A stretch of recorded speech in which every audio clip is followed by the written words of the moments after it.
Thanking Neil and Kevin and Horizons for the invitation, and I want to also thank Ellen Spiro for agreeing to participate today with me. I want to also thank Clancy Kavanagh, who is my co-editor in several books, which I will talk about here. I also want to thank my father, because when I was 11 years old, he got a scholarship to study 1 year in New York. And so I attended public school 144 in Queens, and that's where I learned English. And my father is just this really nice guy, and it's nice to be back in New York at the age of 45, 30 years after that experience. Neil asked me to talk a little bit about my trajectory, because he says this is a 10-year gathering, so it has a kind of review or balanced touch to it. And he asked me to do a kind of overview of my trajectory, which I find a challenge because I have gone in different directions. So this presentation is a little dispersed, but it has a project. Don't worry, if you follow me and just me and not a PowerPoint, that's what we're going to do here.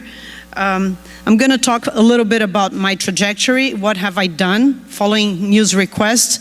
Then I'm going to talk a little bit about ayahuasca globalization or expansion internationalization, which is one of the topics that I wrote about. It's also the topic of my PhD. And then in the third part, I'm going to talk a little bit about ayahuasca and health, and ayahuasca and the scientific field of research, and my contribution to this area as well. And then in the second part, Ellen will show a sample of a work in progress that we are collaborating on. So we are splitting our presentation. So about my trajectory, it has been a mix of, let's say, 4 things. The first one is scientific research. So I have dedicated myself to writing and publishing and editing books. I have a kind of editorial talent, and I'm kind of compulsive about doing books. I always like to say that ayahuasca is not addictive, but scientific research about ayahuasca is addictive. I have published 18 books by now since he read, and now other books are out. These books have combined different areas, and as I said, I'm going to give 2 appetizers of the whole thing, so you can have go home with some of those ideas in my writings. The other part is obviously my personal interest. So I started to study ayahuasca because I drank ayahuasca and I was fascinated by ayahuasca. Ayahuasca touched my heart, touched my soul. I had an inspiration to study ayahuasca. So a big part of my story is drinking ayahuasca and thinking about ayahuasca, which for me do not clash but combine. And people always try to think of this as kind of things that are conflictive or disputing. I think they are each one, complementary to the others. And as an anthropologist, I don't find personal experience to be a bias. On the contrary, I find a privilege to be able to draw on my own experience, and that help build my knowledge and my research. I know it's easier for anthropologists to do those claims publicly. Also for a Brazilian one, I don't have a license to lose, and I'm not in the USA.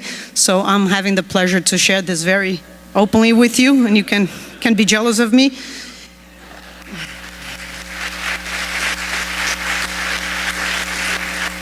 But I also do encourage my colleagues to take the same stand.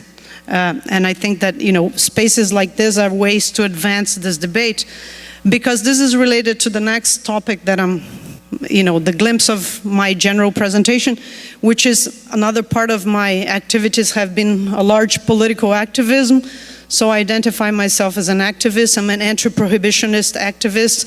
I'm in favor of a large drug reform, and I think it's part of the obligations of the researchers to take a political stand on the topics they study.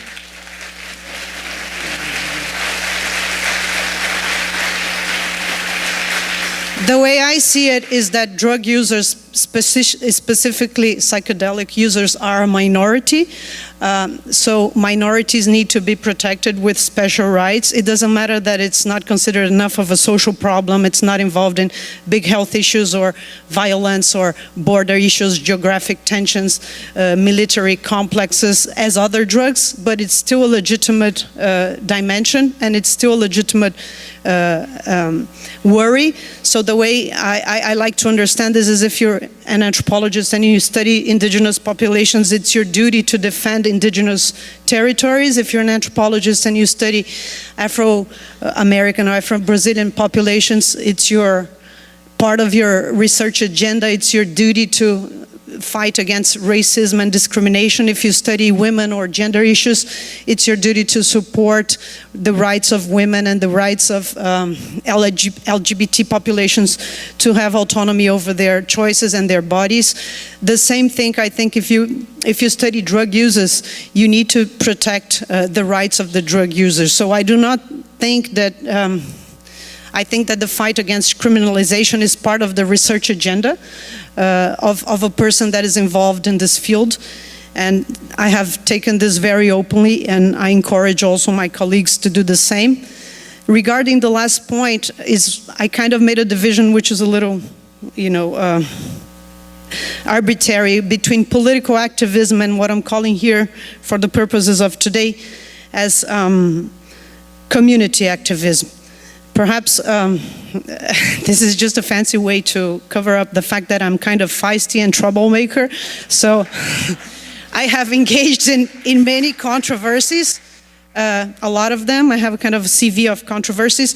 But I believe that it's just our obligation to engage in the field as well, because the way I see it is also like that. We have, either we control ourselves, or the government or authorities or other external agencies will come and control. So I think it's part of the development of the ayahuasca field to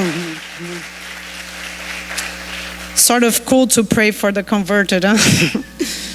It's part of the ayahuasca field to, I think, we have this challenge. There's so many things going on, and it's part of what I'm calling here cultural and informal controls. It's the means that people, traditions, populations, groups, certain territories have rules and parameters of what is right and wrong use and what is ethical and unethical. And I have been engaged in spreading, trying to spread those types of controls and standards. So that's a little bit about my trajectory. As I said, this is a real general presentation. And the second topic I'm going to talk is about ayahuasca tourism. The title of my PhD is Ayahuasca Mamancuna Merci Beaucoup, on the internationalization and diversification of Peruvian ayahuasca vegetalismo. I have also published 2 books that I want to recommend. That is Ayahuasca Shamanism in the Amazon and Beyond.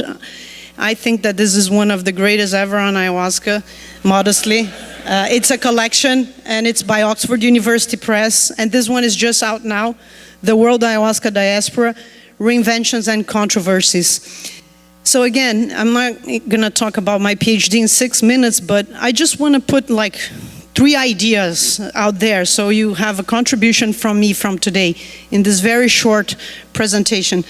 The main point, and everybody's all the time asking, is like, all this expansion, all this globalization, all this interest, all this media, all this pop, all these things in TV, how is this affecting the Indians? Is this authentic? Is this a big perversion? Is this right or wrong? Is this colonization? Are we invading other territories? Is the Amazon the last frontier that everybody wants to populate and colonize? How do you see it? So it's a big question. It's kind of complicated to say it's bad, it's right or wrong. My kind of perspective, it's happening anyway. So I think we have to try to do it in the best way possible and not just boycott it or criticize it. Although I think that critical thinking is fundamental. As I said, I'm engaged in trying to somehow influence the direction of this development. And the main ideas that I want to put out there, the first one is to deconstruct a notion of a linear narrative about ayahuasca. So what is the evolutionistic classic basic narrative? Ayahuasca was used by the Indians inside the forest, then there was colonization, then the mestizo people started to use it, and then the non-indigenous people started to use it, and then it globalized, and it went to the New Age movement, and it went to places like New York and São Paulo and Europe, and this is how things evolved. So there you had something authentic and original, and now you have something mixed and impure. This narrative doesn't stick to historical facts about ayahuasca, because the history of ayahuasca is that it has been always mixed and always hybrid.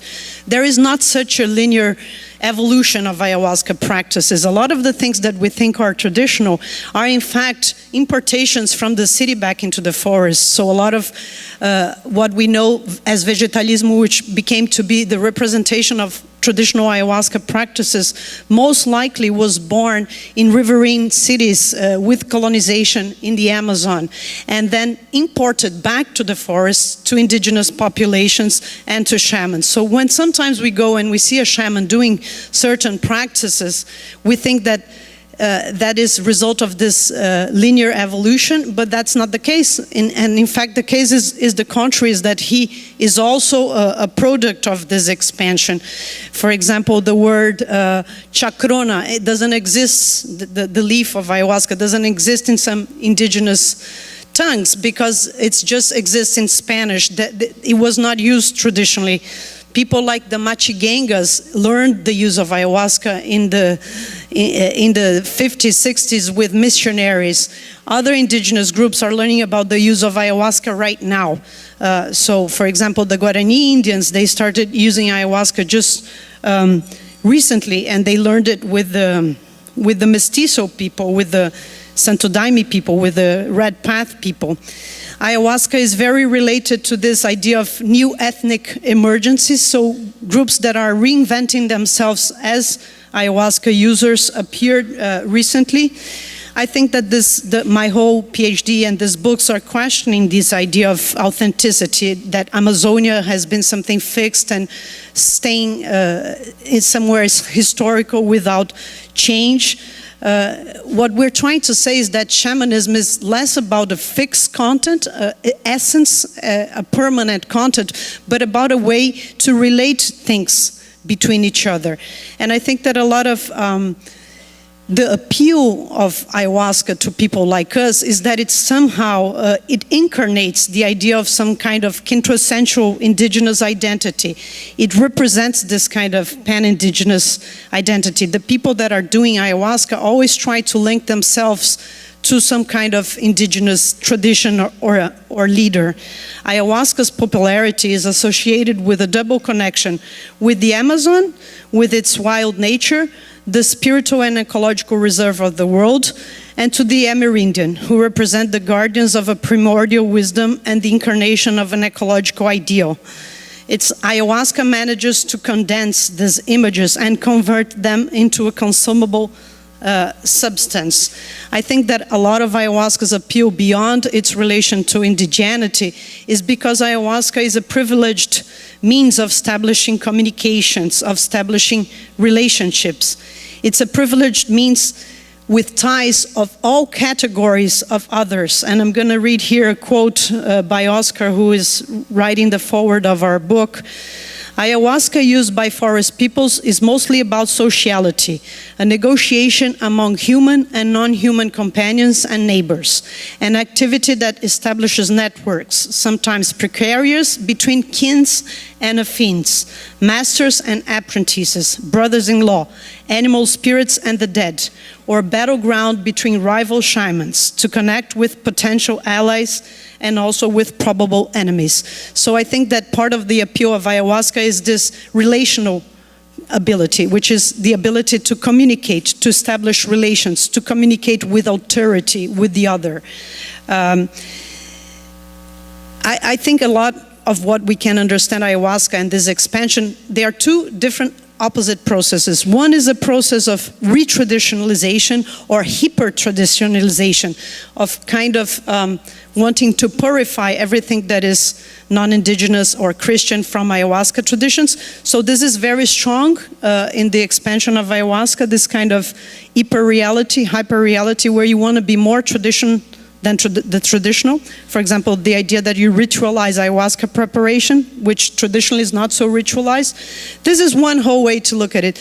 The other is the processes of reinvention and recreation, transformation, and so forth. So I have not been able to cover the third part of what I was planning to talk, which is about a little bit about ayahuasca and biomedical research. I want to respect the time of Ellen, but we can pick up on those things on the second part. Thank you.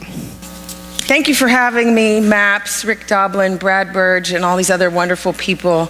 I'm completely new to this community, but meeting so many great people, and appreciate you letting me stand up here. I met Bia about a year ago, when I was very curious about the subject of different sacred plants and healing, and sort of gravitated to her as somebody sort of that I could learn from on a personal level about these things. And then soon after we met, we embarked on a project together, a film project, with the help of a guy named Robert Barnhart, who I want to make a plug for his film called A New Understanding, The Science of Psilocybin, which, you know, as a total newbie in this area, that film kind of gave me an understanding of the therapeutic uses of psilocybin, ayahuasca, etc. So he launched Bia and I off on a little adventure, and you're about to just see a little sneak preview. I don't normally show films that are not complete, and the purpose of this is to get your input. So I'm gonna hopefully have some time afterwards to talk to you guys outside, but right now it's looking like what we're doing is an episodic series with Bia as our guide. And in order to do that, we have to know who she is. So she's taught me so much in this last year, I can't say, but one of the things I've gotten is a little dose of her cynicism towards the whole field, and the idea that somebody goes down to Peru, they drink ayahuasca, and the next thing you know, they're a shaman and leading ceremonies in Berkeley and all over the country. There's another thing going on with documentaries, in that people go down there, they drink ayahuasca, and then they become an expert and make a documentary. So I just want to say that that's not me.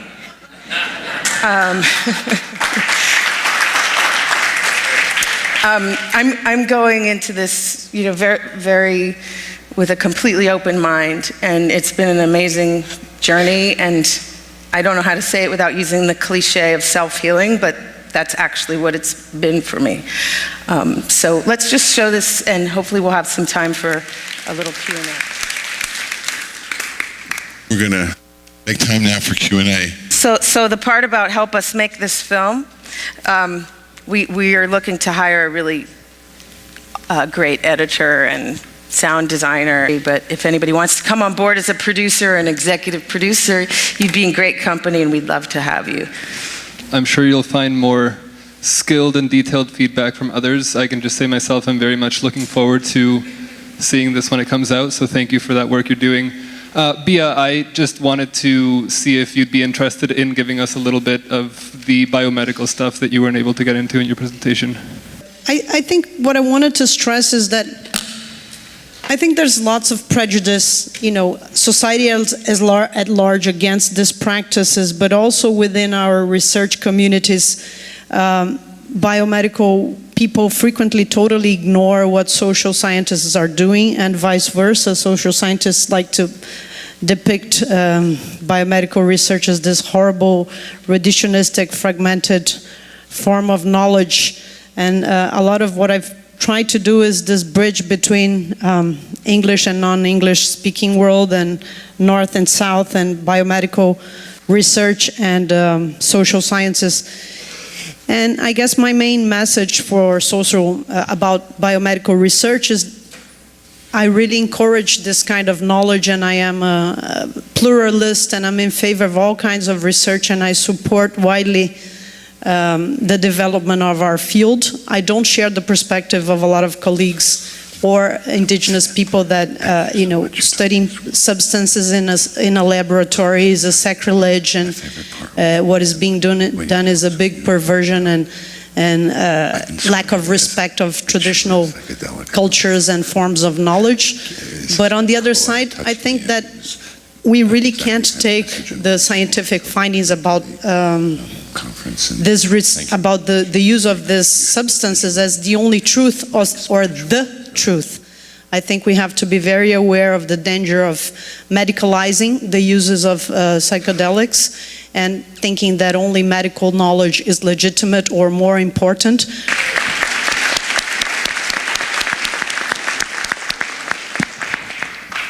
Having all kinds of new sets of parameters that would be the only monopoly over the means, the appropriate means. I think it's very important to advance the research on the therapeutic potentials. I think it's very important to advance the idea that ayahuasca and mushrooms and iboga and other substances are medicines and have therapeutic potentials, but I think we need to do critical thinking about what biomedical research is.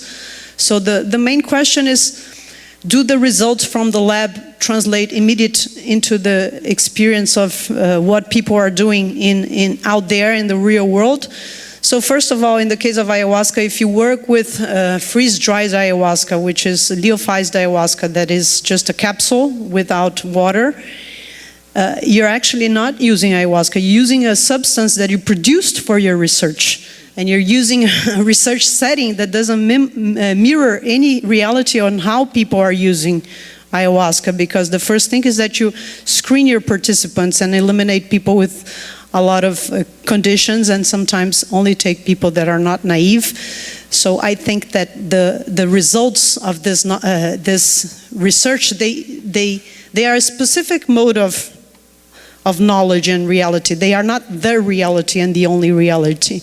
And I think it's a fine line, because we want to advance the understanding and legitimacy of these plants and their uses. But on the other side, if we are only looking at them through our lenses, which is a major biomedical or legal categories, we're perhaps losing something along the way, which is trying to understand how these things are used by the people who knew them originally. And I think that the very idea of plant spirit is a great idea, because it's the idea that it's a spirit, a being that has some kind of agency or intentionality or wish or maybe jealousy or little idiosyncrasies that you have to relate to that plant spirit and learn from it and obey and have discipline and follow those teachings, and perhaps you learn things. So the idea of plant spirit goes much beyond this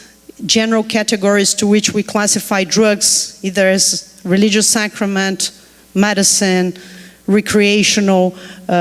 The way traditional people use these plants implode the categories that we have. They reorganize, they set out in a different way the frameworks that we have to understand reality. So looking and taking indigenous people seriously in their own terms, I think is really fascinating and revolutionary. Yes. The importance of the ayahuasca community controlling itself, or else the government will control us, and that maybe that could be done in somewhat informal cultural ways. Could you speak a little bit more about that, how you would see that, what that would look like? Gossips and criticisms and little ayahuasca wars that go on daily, that we feel kind of overwhelmed and tired. Ayahuasca wars, like new concept. Yeah, they are. When somebody sends out an email saying this center in Peru is doing a horrible work, they're commercializing ayahuasca and they're creating a module for people to become curanderos in 5 lessons, and this is an absurd.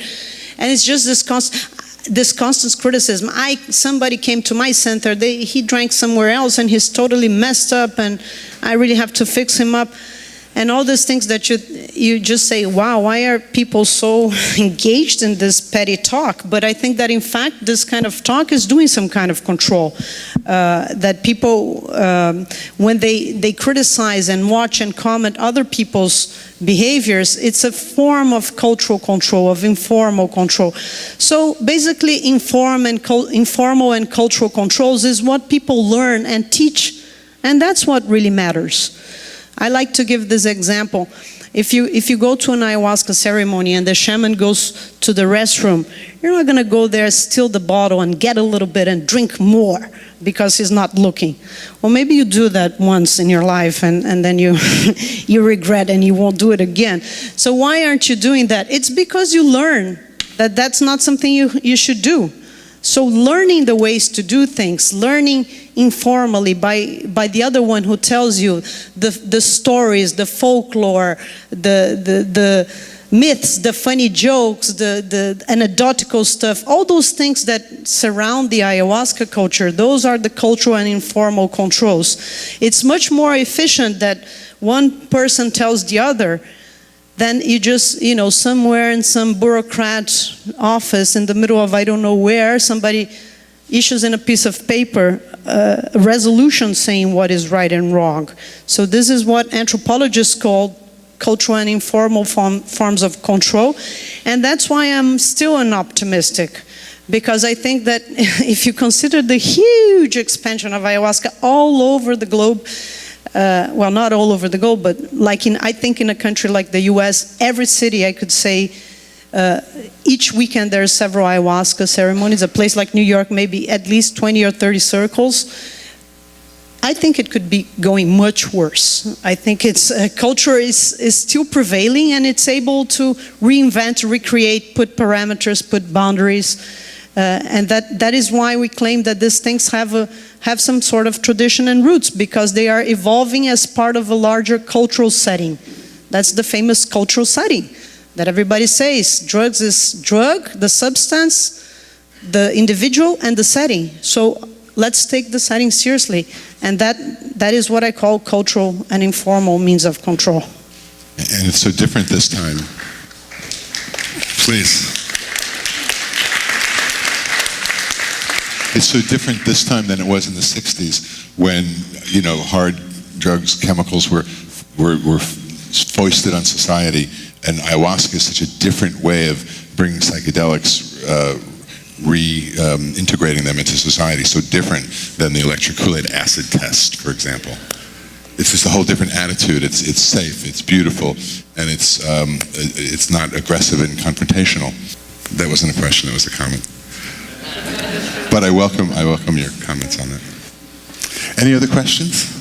So could you tell us a bit more about the more traditional model of shamanic consumption of ayahuasca, where it's the shaman that ingests the substance rather than the person who is looking for the healing properties? Yeah, so ayahuasca is considered among different settings frequently a diagnosed tool. So the shaman will take ayahuasca and see what kind of problem the person has and give the person certain medications. I think that the certain plants or diets or baths and things like that.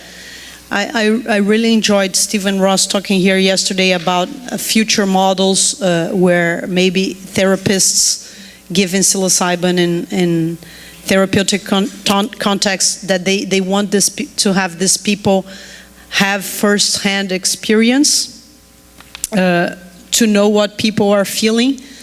I just want to throw this idea out there that I think it's fabulous, and I think that the kind of research that is being developed in the US and in that conferences like this are meeting places. I feel that these biomedical researchers are highly influenced by a shamanic sensibility, and I really appreciate that. So I think that we are really privileged in a time of history where this kind of knowledge really does circulate. And although I think that there is some reductionism not all aspects are acknowledged. I just want to recognize that a lot of this, that the contemporary research is very aware of the way that these substances came about and try to learn with the traditional settings, and want to encourage that path, and also want to say that I would like to collaborate in this kind of research design and give my input as an anthropologist. So sorry that I deviated a little from your question. About spiritual and intellectual, and you don't see a difference, which I very much agree with. So I just wanted to ask, like, what is the connection maybe you felt with the natural sciences when you did ayahuasca, like math or physics? Did you have anything with that? Like, did you have some kind of realizations? I don't know. No, really. Okay, sorry. Jessica Nielsen was thanking me for my mentorship, and is she here? I just wanted to tell her that when I read a paper and I see a bunch of tables, I kind of jump all of them. My mind is not very related to natural sciences, and I always think more about people and culture and tradition, but there's lots of reports of people connecting to the natural dimension, classic in the literature, but it's not my case so much. I wanted to ask you a question about ayahuasca tourism that you mentioned, and I really appreciate what you said about this isn't something we should pass judgment on, it's something that's just happening. Can you talk more about what we can do to help that go into a constructive direction as opposed to a destructive direction? I like to think more of then there is an essence of a tradition, like, the correct way to do is this and that, and that's the traditional, and I just think we have to think of basic, universal, ethical, and responsible aspects. So things like the person who gives ayahuasca should be really trained and have more experience than the others.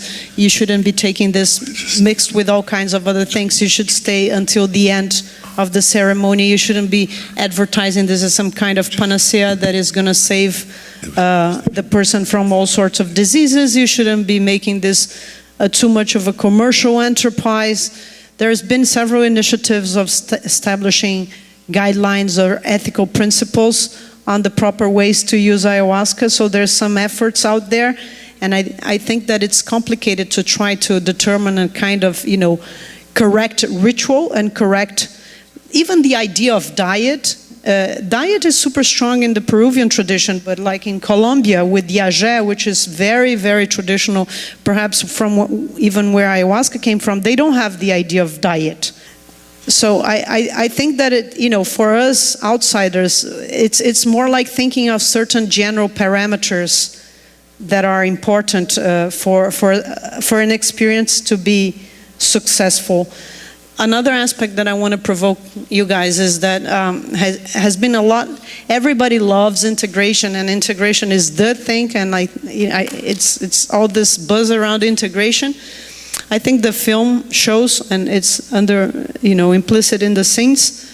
For these cultures, a lot of it has to do with secrecy and with not saying things. So traditionally, it would be considered kind of violent, kind of weird that you tell your visions or that you tell everybody what you saw. I think, to me, integration, I'm going to call it homework. When you take these plants, you gotta kind of know what you have to do. You know the shit that you have to take care of. You kind of know what it is about. So the integration, the way I see it, I'm not against people who do that, but for me, I'm sharing my experience. It's not going to a specialist and sitting there and talking about it, but it's doing your homework. And I also think doing it discreetly, preferably. I think if we want to look at traditional settings, that's a lot about it. You're not supposed to say where. Even they are saying that these plants are disappearing because of we make so much noise about it. So the Mazatec says that the mushrooms are going somewhere remote and we can't find them anymore. The idea of peyote is that it hides itself to us, and ayahuasca, there's also starting to be a kind of shortage. So I think that one thing, to go back to your question about how to do it right, I think it's more action and more solid stuff and less blah blah and less talk about it. It's like doing things in a right way, and we all know what is right in our hearts. Yeah.